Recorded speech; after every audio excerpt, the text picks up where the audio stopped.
Good morning! Morning routine namin ni Janelle this Friday.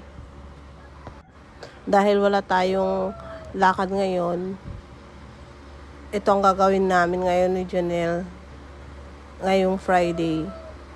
Kaming dalawa lang naman dito sa bahay, kaya dapat magtulungan kaming dalawa. Ilipat na natin yung stasa na pinunla natin. Lipat na natin dito sa lupa. Itabi natin dito rin sa Pichay. Nakalimutan ko pangalan, Pichay pala. Dalawang araw tayong walang video kasi nga may nilalakad tayo. Hindi rin naman pwedeng i-video yun kasi masyado ng personal. Saka bawal pa lang ang mag-video doon sa pinuntahan namin kaya wala, hindi pwedeng mag-vlog. Dalawang araw nating hindi naharap yung garden natin. Yung iba pinasok ng mga manok. Yung iba naman nating halaman, mahaba na ang talbos. Itong pichay natin, lumalaki na. Punla lang yan kasi kaya matagal din lumaki.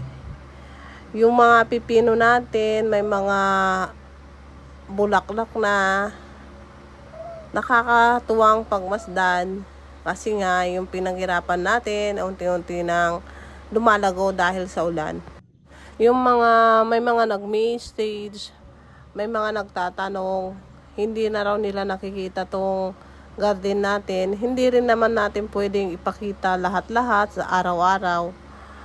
Nagpapalipas naman tayo ng ilang araw bago natin ipakita yung ibang garden natin. Hindi naman natin lahat maipapakita sa isang araw. May nag-message kung ititinda raw namin itong mga tinatanim namin mga gulay.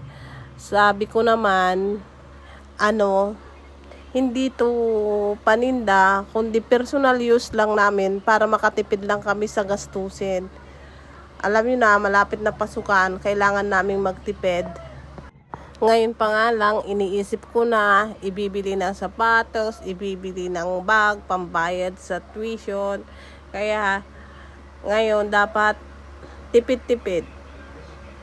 Magtanim na lang ng gulay para bawas gastos. Pagkatapos nga nating nag-transplant dyan, pagkatapos nating nilipat yung mga mustasa at saka yung ibang pichay, diniligan natin para hindi malanta. Parang hindi uulan kasi ngayon. Ini-sprayhan lang natin ng konti-konti. Yung mga pananim namin, yung mga gulay, kinakausap rin namin yan paminsan-minsan. Parang sabihin mo, sobrang saya mo kasi nakikita mo silang malago. Yun raw ang gusto ng mga halaman, yung kinakausap mo sila. Kaya pag ganyan, kinakausap ko sila. Sabi ko magparami para may maigulay kami. Habang ako yung nagdidilig dyan, si Janelle naman nagwawalis.